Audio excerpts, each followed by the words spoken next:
Y'all ready? All right, we'll go ahead with questions for Luke. Raise your hand and we'll get to you. Hey Luke, Brian Stoltz, Auburn Rivals.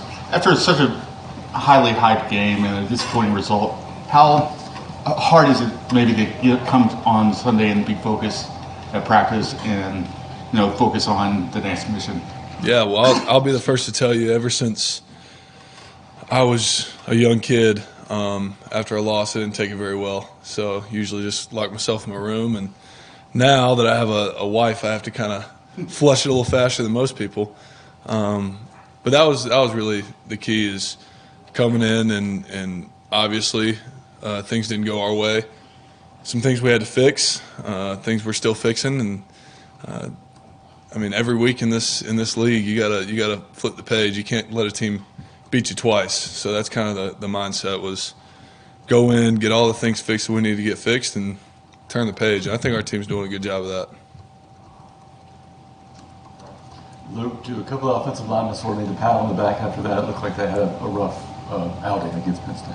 Yeah, I mean, look, like I said, in this league, every week's a difficult one, especially when you play good out-of-conference teams. They played well. They came in, and props to them. But, yeah, really not just one specific group, but everybody's kind of needing a little pat on the back, and just to lift everybody up, the leaders on this team just stepping up and kind of leading this team forward instead of backward, because that's the main key, is just making sure everybody's on the same page and everybody just lifts everybody up. Because if you start thinking negative or this and that, as we all know, things like to have a snowball effect, especially whenever it's hyped up on this or that platform, and just kind of blocking out that noise and encouraging those guys is definitely key.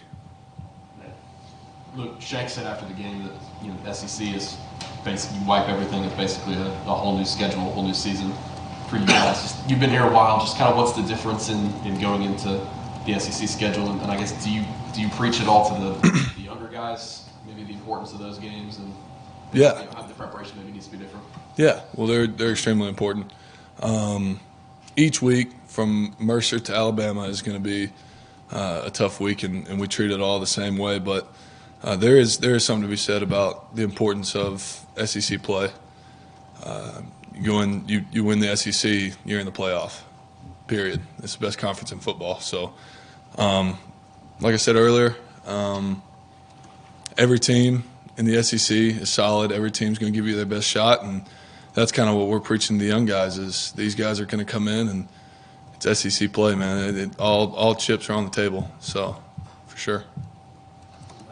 Could you speak to the sense of the heightened urgency with this team this week, and as you guys get ready for practice this week, do you feel the sense of everything's got to be tighter from a practice standpoint? Yeah, from a standpoint of everything, from film study to reps at practice and obviously in the game. When you get hit in the mouth, you can either fold or you can speed things up and improve. And I think that's what we started doing yesterday, going to continue to do today, tomorrow, and leading up into the game. Mark? Luke, do you prefer any certain time for games? You played afternoon, you played night, any other morning kickoff? I'm an early morning guy. I wake up in the morning about 6:30 every morning and kind of get my day started. So I love the 11 o'clock kickoff. I'm excited about this week. The later games, I mean, they're cool. The atmospheres are great, but leading up to that, it's a lot of waiting around. Don't like that as much. Rather just go out and play. Luke, you mentioned that all the position groups got things to work on. How did the tight ends do in particular against Penn State, and what are some things maybe your group is working on this week? Yeah, I mean, all year so far, our group has really honed in on the details of things and tried to improve on those things. And I feel like we've done a very good job. Not good enough. No matter what you grade out at, no matter how many plays you make or how many blocks you make, it doesn't matter. We didn't win. So that's where we need to improve. Obviously, from a leadership standpoint, we got great leaders in that room, a bunch of people who follow us, and I think that's going to be the big key for us taking the next step in that room, is just bringing everybody along, which I think we're doing a pretty good job of. But like I said, always room for improvement, especially if you lose a game. Have you had a chance to look at Missouri's defense yet? And so, what did you see? Yeah. I've gotten a chance to look at them a little bit. Their defensive ends are pretty big and physical, which is what I like. I don't like when people try to run around me. I'd rather you just come straight at my face. So that'll be good. They got a bunch of good players fly around. Like I said, SEC talent. I mean, everybody's got it. Schematically, nothing we haven't seen before. We're gonna have to prepare really hard, and it's gonna be a big week of practice. Anything else? Guys? Well, the guys who were on L.com. When you look back at that game, what are the things you take away that you can actually build on going forward? Yeah, I think obviously we had some low points in the game that we got to flip around, but we also had some drives where we could march down the field and get in the red zone. I think we need to continue to do that. Now the big key is capitalizing in the red zone and continuing to be physical in the run game and shots off of that and all that kind of stuff. So really just executing, finishing drives, and I think that's kind of the game plan for the entire game. I mean, if you don't finish drives early, that was kind of how the game went on. We didn't really finish throughout the entire game on both sides of the ball. So finishing drives, building that momentum, building that confidence, because we can move the ball down the field and we can say whatever we want to say. And like I said, it's a bad loss and it's something that we're not proud of, but we can move the ball down the field. We're going to have to build on that and finish. Anything else for Luke? All right. Thank you. Thanks, Thank you, guys.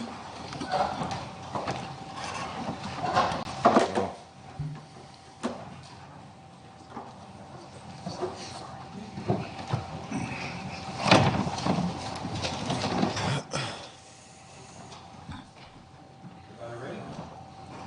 Let's go ahead with questions for Anders. Again, just raise your hand. We'll get to you as they come along. You, Matt? I'm just Brian Matthews. Just like how's the mood of the team after the Penn State game, and what's y'all's focus, especially on special teams this week? Yeah, obviously we're disappointed in the result. I think everyone's in the same room there, but it's all about moving on now. You know, Sunday was our focus, was learning from our mistakes, and now it's just on to Missouri. So can't really let your emotions affect the next game. And so special teams, yeah, we're planning out whatever we need to do. I think Tuesday's going to be our big day in installing stuff, so we'll be ready to go. Anders, could you talk about your kickoffs? It looks like you're kicking them higher this year, or is that my imagination? A little bit. You know, we got a new football, so still getting used to that a little bit, just figuring out, you know, where I want to make contact on the ball.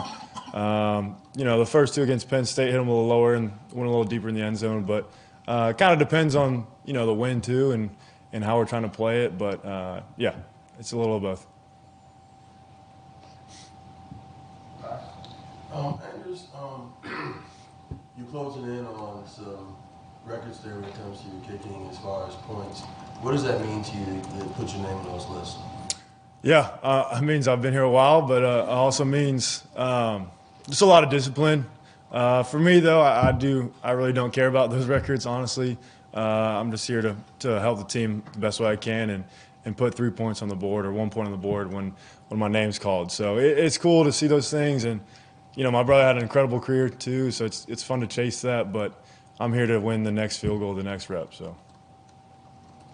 Do you think you might care more 10 years from now at Thanksgiving with you? Yeah. No, I know there'll be some conversations later on, but no, for sure, yeah. I wanted to ask about the kickoffs Mark was talking about. Are there sometimes you want to kick in the end zone, and other times you just want to try to drop it right around the 1 yard line? Is that sort of how it works? Yeah, it depends on what we're scheming up, but, you know, that kickoff where Penn State was in the onside look, you know, we kind of saw how different it was, and you didn't necessarily want to hit a touchback there because you could have taken advantage of the spacing, but it just depends on the situation. But most times we're going deep. Yeah, Anders, being named to the Good Works team, what does that honor mean to you? How important is it for you to be well-rounded and be good in the community? Yeah, no, that really is it's a huge honor because I know to be nominated from Auburn is a big deal, first of all, and to be the guy for the team is a big deal. But because we got great athletes, but more importantly, we got great people here too.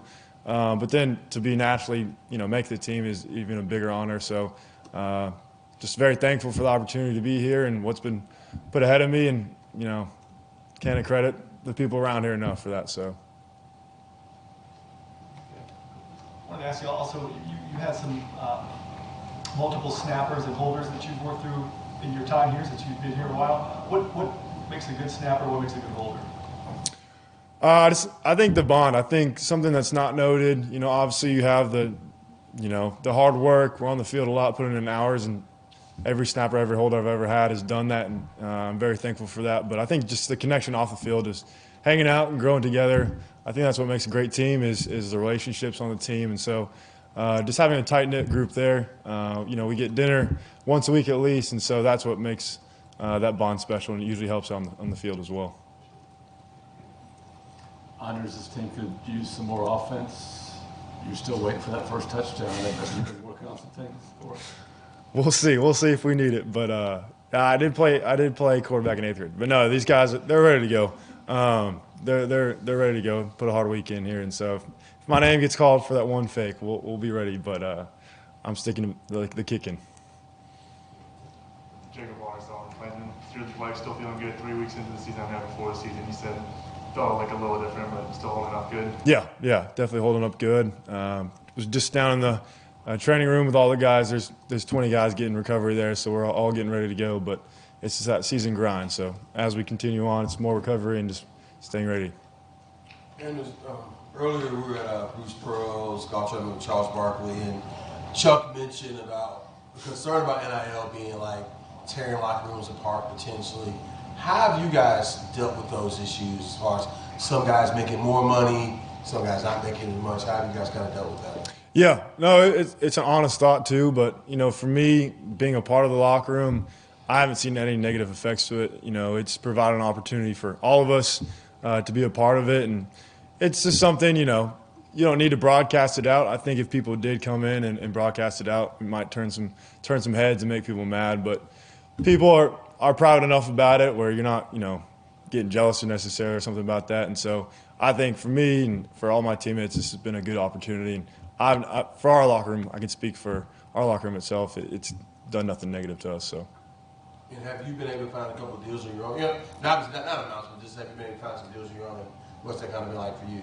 Yeah. I think the first year it came out, it was kind of just like they threw it out, and it's each man for themselves. It's kind of a little wild. So that was just interesting. But now there's a little more coordination to it all, and it's helping me out a little bit. And I found consistent deals. But again, in the season, I'm not pursuing it. So whatever is done now, and we're just focused on football. Anything else for honors? Thank you, Honors. Appreciate it, guys. Thank you.